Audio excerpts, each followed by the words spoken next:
Ticket checkers on the Punjab Mail.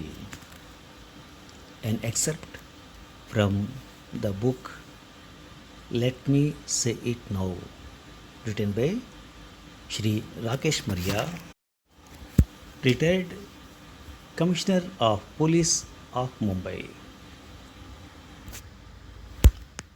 It was past midnight and I was tossing and turning in my bed, waiting for that one phone call which would lift a huge burden off my shoulders.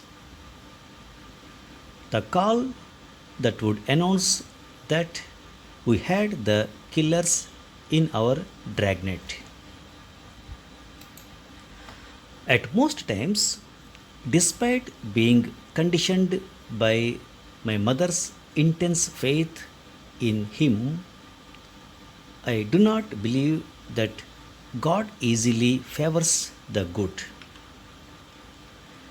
Experience shows that fortune smiles first on the bad and the sinners, and quite late on the good and the God fearing.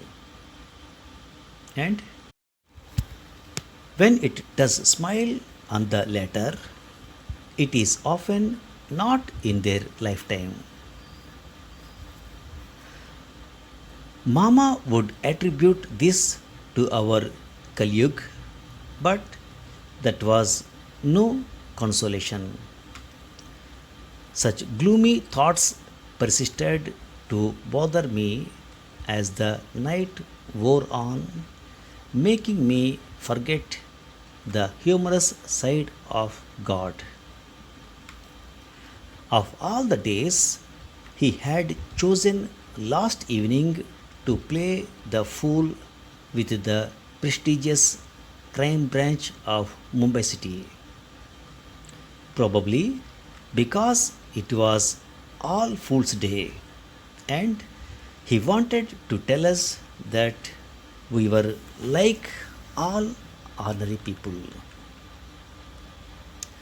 It was the 1st of April 1995. Early in the morning, one of my informants asked me for an immediate meeting at 11 am. I did not waste a moment and rushed for the rendezvous which he had fixed near the godowns located at Ray Road. It was a spot where just a few trucks were parked near the freight wagons and hardly a soul was around. The man was there as promised. He told me that Sautya Aka Sunil Sawant had instructed his shooters to leave Mumbai city limits, go to Nepal via Delhi, from where they would be flown out to Dubai. Because we, the police, had made the section garam, so it was no longer safe for them to remain in India. There had been 7 gangland shootouts in the city in a span of 1 year, and 2 of them just in the preceding 1 week. On 23rd March 1995, one Praveen Gawand was killed at Bhovada. He used to collect protection money on behalf of Sautya, a Daud Ibrahim Ali. On 30th March 1995, one Syed Asif Manan was gunned down. He was suspected to be laundering money for Chota Rajan. The crime branch was expected to nip gangland activities in the bud. These shootouts were proving us as failures. Media barbs and the ignominy of the political bosses questioning our professional competence was a daily feature of our existence. We had information that it was Sautia who was behind these shootouts, but we had no tangible information on the identity of the shooters. We were rounding up known acolytes to get more details, raiding their hideouts, making things hot for the gangs. That is what Section Garam meant. Goading our informants to come up with timely and actionable intelligence on the designs of the dons was giving all of us sleepless nights. Now, this Khabri was telling me that two of Southya's ace shooters, known as Jeetu and Ramya, were to leave by the Punjab mail for Delhi that very evening. The word Khabri comes from the word Khabar, which means information. But who were these men? Where did they live? What was their background? How did they look? Any photographs to help us identify them? Who would know them? Past records? Nothing more was forthcoming. I returned to my office thinking of the men I would pit against Southya's who would put their heart and soul in the operation and not be indifferent to the outcome. When I reached my office, it was already lunchtime. I immediately contacted Sub Inspector Sohail Buddha, who was attached to the Bandra unit of the crime branch. I gave him the names of the 5 officers I needed to take the Punjab mail to Delhi that very evening, including himself. I expected them to be at my office at 3 p.m. The other 4 officers were Dinesh Kadam, Abhay Shastri, Shivaji Kolekar, and Narendra Singh. It was 3 already, but there was no sign of them. I contacted Sohail Buddha. What happened? Why are you guys not here, Sohail? Sir, I had called all of them to Bandra at 2 p.m. so that we could reach your office by 3 p.m. I told them we had to go to Delhi, he said, sounding nervous. Then what happened? I was impatient. Sir, they all thought it was an April Fool prank. So none of them turned up at 2 p.m.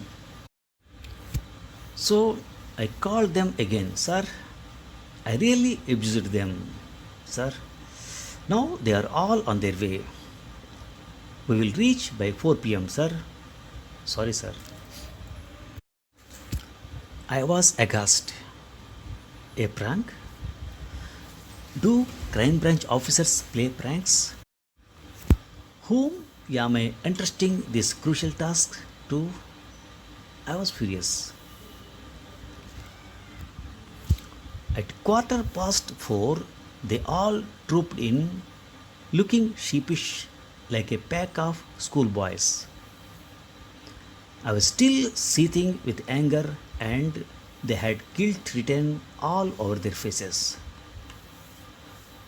The Mumbai Firozpur Punjab mail was to leave Victoria Terminus around 7:30 in the evening. So We had no time to do the post mortem of the 1 hour we had lost to All Fool's Day. That could wait. Now we had to just get on with the job and decide how we were going to look for Jitu and Ramya on that train. Over the last 2 years, these officers had come to understand my style of functioning and I theirs. I felt I could trust them with my life. I had never felt the need to throw my seniority around. All those who worked with me, right up to the constables, had the liberty to speak and discuss about investigations directly with me any time of the day or night. When we gathered to plan an operation, everyone was free to speak up, contribute, and dissent. And once the strategy discussions began, all else was forgotten. This is what happened now. The atmosphere eased and they all began pointing out the hurdles and suggesting ways we could overcome them. It was the summer holidays season and today was Saturday. Trains would be packed with people traveling to various destinations, Bombay, Delhi being no exception. How were they to search an entire train without the full names or description of the men? Men whose names did not figure on the reservation charts. Men who could be traveling under false identities. The train had 24 bogies with a total capacity of 1550 passengers. In the peak summer holiday season, the number would definitely go above 2000. The general class had two unreserved bogies with 108 passengers per bogie, but in summer it would be crammed with many more. When this proverbial needle in the haystack was brought to my notice, commanding all the authority and ingenuity at my disposal, I delivered a little pep talk.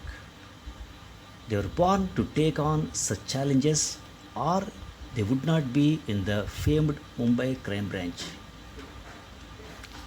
Great moments are born from great opportunities. The smiles on their faces made me feel that they were thinking to themselves, he's sending us on a mission impossible and coating the bitter pill with sugar. But when they assured me that they were ready to undertake the mission, I knew that they would leave no stone unturned. After some quick brainstorming, I got in touch with my batchmate C.P. Sharma in the Indian Railways Traffic Service. I explained to him the importance and urgency of our mission and requested his assistance. Together, we decided that my officers would wear black coats and pose as train ticket examiners, that is, TTEs, so that they could fine comb all the compartments. They would ask the passengers for their tickets, ascertain their names, and chat a little with them. It would give them time to observe the passengers closely and see if anything was amiss. We also had to keep in mind that the shooters could be traveling with women and children as a cover to evade us. Such sharpshooters are quite a pampered lot. Every need of theirs is taken care of. Ganglords are ready to surrender dummy accused to the police to protect them from courts and prisons.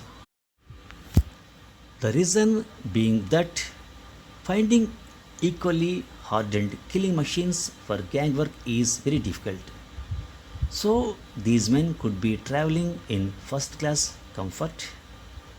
Moreover, they could board from anywhere, even from Nashik, as the informant had warned us, though the most people place for boarding was Mumbai. So every passenger had to be checked, no exception whatsoever. We could take no chances, and our team had to keep me updated. For this, they would have to contact me after reaching a railway station en route, as there were no cell phones then. CP Sharma assured me that he would immediately brief his key men in the railway administration to give us complete support. Now, how about the black coats for the five officers?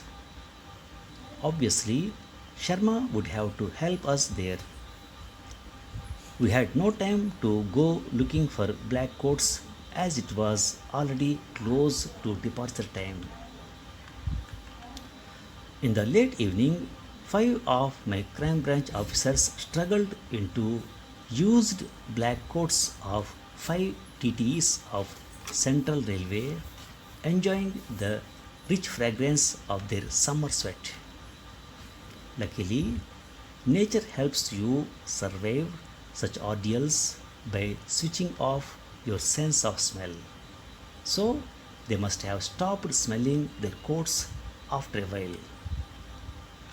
Then they boarded the Punjab mail at the Victoria terminus to look for Ramya and Jitu among 2000 odd, tired, and sleepy passengers who must not suspect that the TTs were fresh, untrained recruits to the job.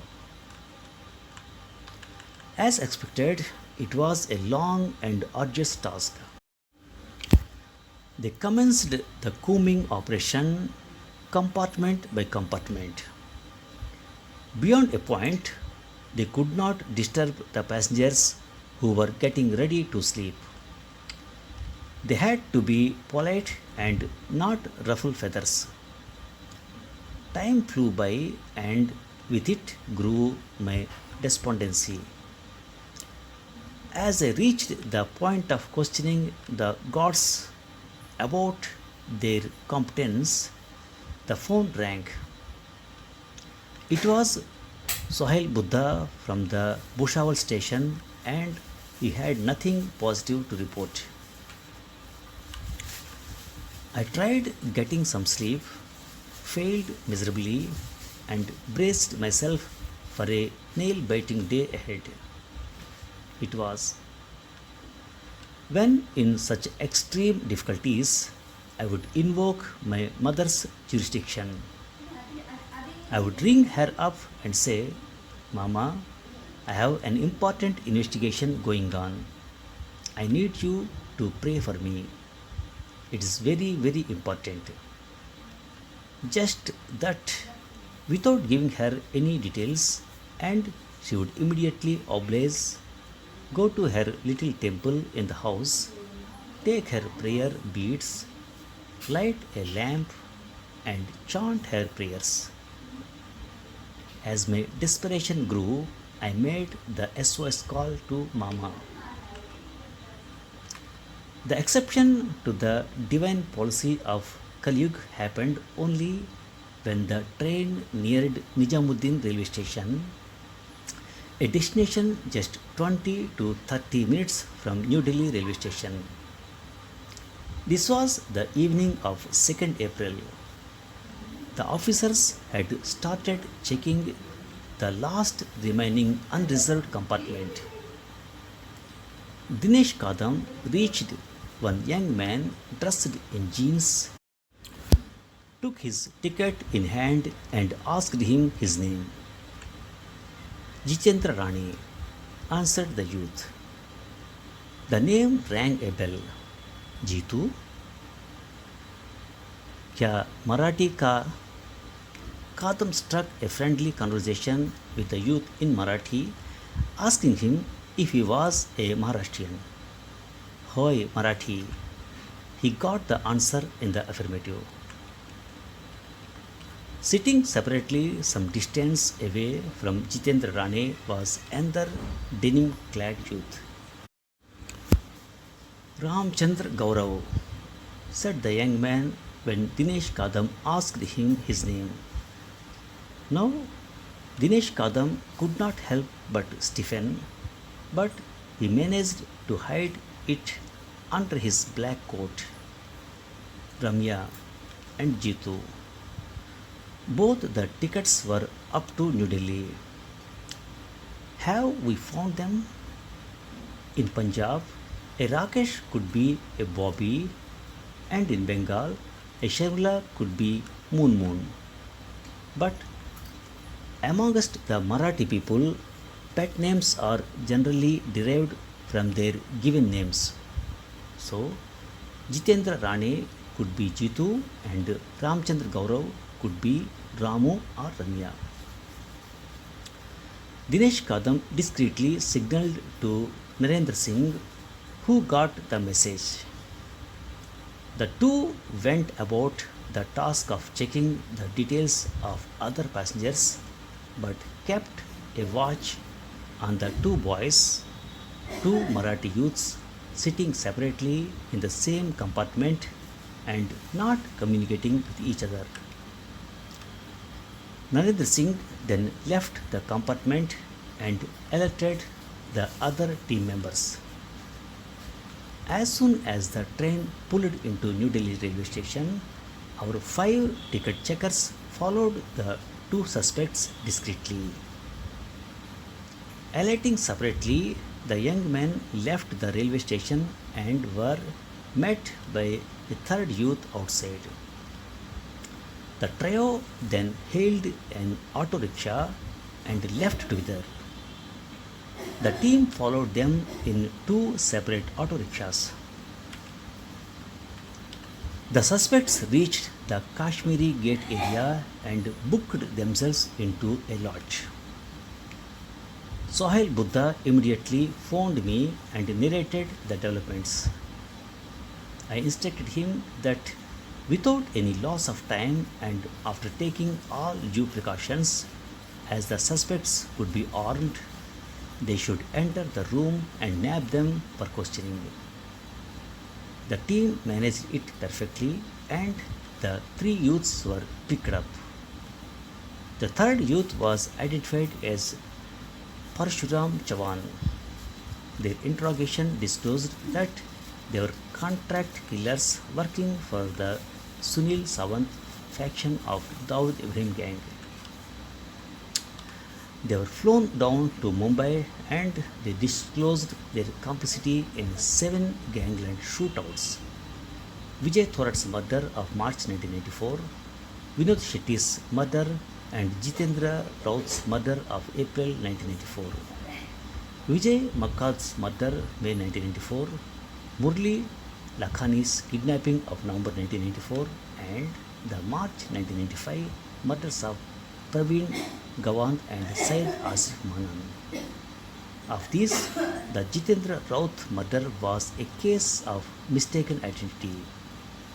The poor victim was the chauffeur of Anandrao Asul, the Shiv Sena union leader.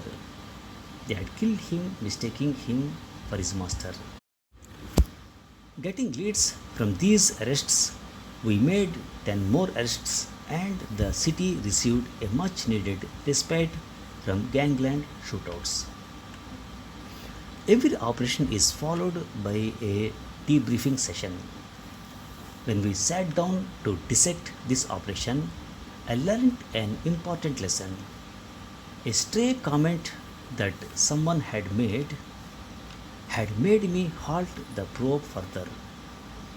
After a lot of coaxing, the team finally told me that by the time the operation was over, they had only 20 rupees left on them. They had spent 7 rupees on the last call they made to me from Delhi. Out of the remaining 13 rupees, they had bought a chocolate bar and shared it before boarding the flight. I felt terribly guilty as a leader for my failure to ensure that they had enough money on them while leaving. Time was so short, and they had first mistaken it to be a prank. Then, when they realized that it was not, they rushed to me as is, where is. In Marathi, we tell our men, जैसे असल तैसे निगुण या. Come immediately the way you are. And they do. So they did not have much cash nor any provisions or clothes. But why did they not tell me? Because I was so angry, worried, and disturbed by the 1 hour delay due to April Fool that they did not have the heart and courage to tell me that they were ill prepared to take the journey. This episode proved that for any intelligence input to fructify, it needs to be complemented by diligent, efficacious, and painstaking police legwork. The officers and men involved have to be trusted to take the information received to its logical conclusion. The police gets but only a single chance to nab the suspect after days, weeks, months, and sometimes even years of hard, painstaking investigation. That is why the team has to be absolutely trustworthy, dedicated, and ready to put in long, tedious man hours. It is at times like these that one needs a team that one can depend on to take up sensitive and high risk tasks. It was nothing but the never say die attitude of my team, their sheer grit and passion for their work that got us this breakthrough. I was conscious of the fact that it was their faith in my judgment and their readiness to follow my directions without demur that made me a leader, not vice versa. Thank you very much.